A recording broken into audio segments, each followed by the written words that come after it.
নির্বাচনী প্রচারণা চলছে এবং আমরা 11 দলের পক্ষে অভূতপূর্ব সাড়া পাচ্ছি। বাংলাদেশের মানুষ পরিবর্তন এবং সংস্কারের পক্ষে ভোট দিতে চায়। 11 দলীয় জোট পরিবর্তন এবং সংস্কারের পক্ষের জোট হিসেবে জনগণের কাছে অলরেডি সেটা প্রমাণিত হয়েছে। আগামী 12 ফেব্রুয়ারি যদি সুষ্ঠু নিরপেক্ষ নির্বাচন হয় এবং অবশ্যই নিরপেক্ষ নির্বাচন হতে হবে, ইনশাল্লাহ আমরা আশাবাদী যে সরকার গঠন করতে পারবে এবং এই ধারাবাহিকতা এই একই প্রতিফলন আমরা 11 আসনেও দেখতে পাবো। ইনশাল্লাহ এই 11 আসনে শাপলাকলি বিজয় লাভ করবে। ইনশাল্লাহ আপনারা অলরেডি দেখেছেন, আমরা জনগণের কাছ থেকে সাড়া পাচ্ছি, মানুষের কথা শুনতেছি, মানুষ তার সমস্যার কথা বলতেছে।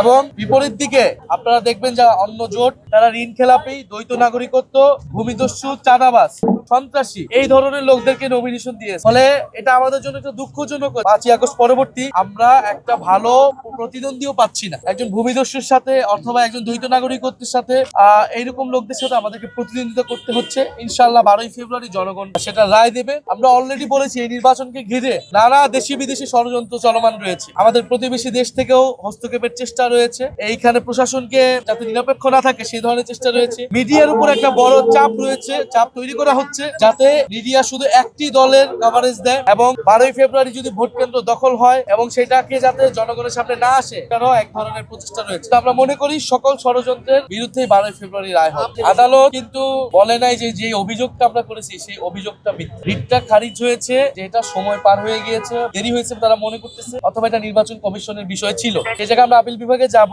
আমরা তো স্পষ্ট যেহেতু এই তথ্যটা গোপন করেছে নির্বাচন কমিশনের যে আপিলের সময়, সেই আপিলের সময়ের পরে তথ্যটা লিক হয়েছে। এটা ফেসবুকে আসার বিষয় না, আমরা অনেকগুলো সোর্স থেকে ভেরিফাই করেছি এবং সেই ভেরিফাইয়ের ভিত্তিতে আমরা গিয়েছি। আদালত যদি এইটা নিয়ে সত্যতা যাচাই করে তাহলে আদালতে এটা শোনা হবে। এবং তিনি মানুষকে দীর্ঘদিন ধরে ছিলেন এই দ্বৈত নাগরিকত্ব বিষয়টা অলরেডি এটা একটা ওপেন সিক্রেটের মতো নানা জায়গায় টাকা পয়সা দিয়ে আসলে এটা তথ্য গোপনের চেষ্টা করছে। আমরা মনে করি যে 12ই ফেব্রুয়ারি রায় আসবে এবং তার আগে আদালত হয়তো এটা নিয়ে একটা ব্যবস্থা নেবে।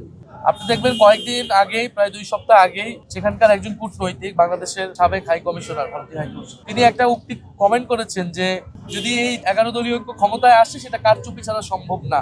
অর্থাৎ তিনি ধরেই নিচ্ছেন যে 11 দলীয় জোট ক্ষমতায় আসার মতো পরিস্থিতি নেই। অর্থাৎ কিন্তু বাংলাদেশের সকল সার্ভে বলতেছে যে এই নির্বাচনটা কন্টেস্টিং হবে। আমরা বলতেছি না আমরা আসবোই বা আমরা আশা করতেছি, কিন্তু অবশ্যই নির্বাচন প্রতিদ্বন্দ্বিতামূলক হবে। সেখানে ওনারা যখন একটা অবস্থান নেয় এবং বিএনপি বা অন্য দলের সাথে তাদের যেই ঘনিষ্ঠতা আমরা দেখতে পাচ্ছি, সরাসরি তাদের পক্ষে কমেন্ট করা, এটা আমাদের মধ্যে সন্দেহ তৈরি করছে। কারণ এটা তো নতুন কোনো ঘটনা না। এর আগে বাংলাদেশে তারা আওয়ামী লীগের যে ভোট কারচুপি নির্বাচনকে ভারত সুস্পষ্ট ভাবে সমর্থন দিয়েছে। 18 সালের নির্বাচন, 24 সালের নির্বাচন, 14 সালের নির্বাচন, ইভেন 2008 সালের নির্বাচনও ভারত সহায়তা করে কারচুপি করে আওয়ামী লীগকে ক্ষমতায় এনেছে। ফলে এই ধরনের ষড়যন্ত্র তারা এবারও করতে চায়। কারণ বাংলাদেশের জনগণ, যেহেতু আমাদের এই জোটের অন্যতম দাবি শেখ হাসিনাকে বাংলাদেশে ফেরত এনে বিচারের আওতায় আনা, ফাঁসির রায় কার্যকর করা, শরীফ ওসমান হাদির যারা খুনি রয়েছে তাদেরকে যাতে ভারত বাংলাদেশে ফেরত দেয়। ফলে এই জায়গা থেকে আমরা মনে করতেছি সেই ধরনের হস্তক্ষেপ থাকতে পারে, চেষ্টা আছে, ষড়যন্ত্র আছে।